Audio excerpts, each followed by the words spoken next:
There once was a boy named Phil who made the other kids quite ill.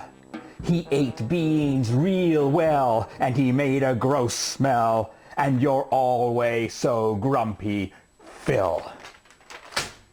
Hi, I'm your old pal, Uncle Phil. Have you ever had a nemesis? No, I'm not talking about the usual happy, joyful, humorous people who are so damned irritating. I'm talking about the lowest louts, the vilest villains, and the most obnoxious oafs. Well, back in the 6th grade, I had a nemesis, a nasty simian who put the ape in jackanape. I speak of none other than little Petey Farquhar, the very author of that loathsome limerick with which I opened this video. Oh, my experience in school was utter hell. For reasons I will never comprehend, my genius did not win over the hearts and minds of my classmates. I tried to fit in. I made great efforts to draw the other children's attention to their mistakes, to correct the grammatical imprecisions, and to remind them of my value as an intellectually superior young man, and yet they pretended not to love and admire me. One day, little Petey handed me this vile little verse on this very piece of paper that I cling to this day because it inspires me not to be bitter, but instead to know that I am better. Not bitter, just better. When I first read that lousy limerick, I ran to my familiar personal sanctuary, the inside of my locker, somewhere that my fellow students had placed me often. I curled up in the dark, hot tears of shame stinging my drenched, reddened cheeks. And why did I feel this way? Was it the things that Petey Farquhar said about me? No! In terms of its meaning, the limerick was 100% accurate. You see, I was raised by people who embraced the virtues of austerity and severity. While the other children brought their tasty lunches to school in their Speed Racer, Evel Knievel, or Strawberry Shortcake lunchboxes, my lunch was simpler. Every day for lunch, I had a tin of kidney beans. I'd use my sharp opener rock to remove the lid, and then I would consume the beans.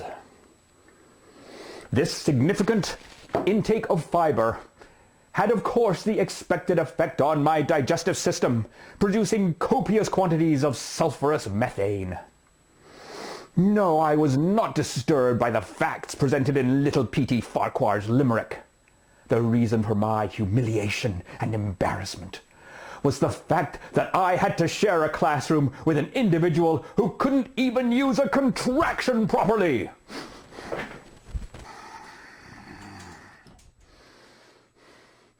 You're always so grumpy, Phil. This imbecile used a personal pronoun. Your implies possession of always. My always? What's that supposed to mean? Obviously he was feebly attempting to say you are always, the correct grammatical contraction of which is you are. That's you, apostrophe, R-E. But it only gets worse. There once was a boy named... Oh, please, that's how 99% of all simplistic limericks start. For God's sake, switch it up to make it more interesting. How about a boy in the classroom named Phil?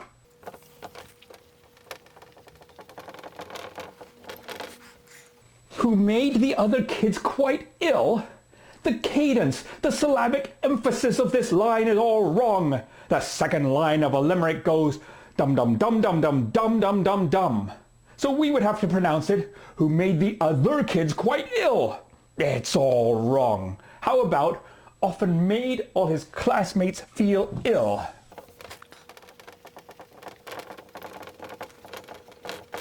He ate beans real well. What's real well? A genuine well that you draw water from? How odiously daft. The little bucket of scum must have meant really well. But whether I ate beans well or poorly has nothing to do with the story. He must have just used well simply to rhyme with smell on the next line here. Oh, what a literary sloth. These two lines need to be completely reworked. How about the beans that he ate made a smell not so great? No, that's terrible. How about the beans he consumed produced noxious fumes? Yes, I like it.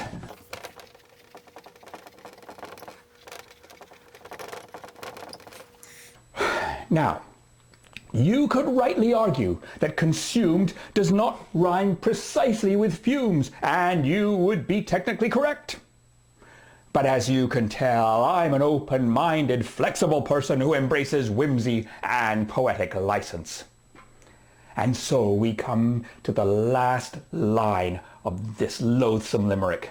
The last line in the limerick must end with 9 syllables. Dum-dum-dum, dum-dum-dum-dum-dum-dum. And you're always so grumpy, Phil. It's 8 syllables, thus rendering the entire rhyme worthless. In addition, the final word is Phil, but that is also the final word on the first line. Phil does not rhyme with Phil. It's the same damned word. What a bone-idle, pathetic attempt at a limerick. So what can we say in 9 syllables that ends in a word rhyming with Phil and ill? I don't know, perhaps. And the memory haunts us all still?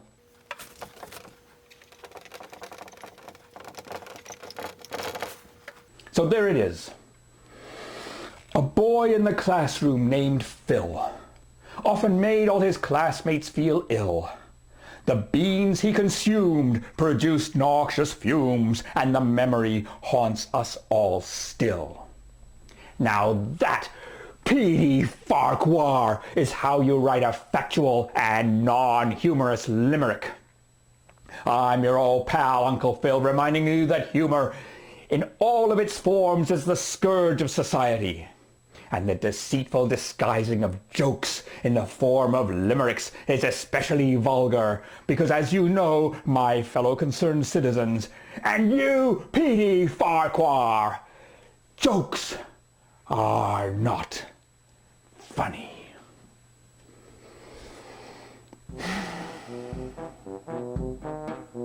Not bitter.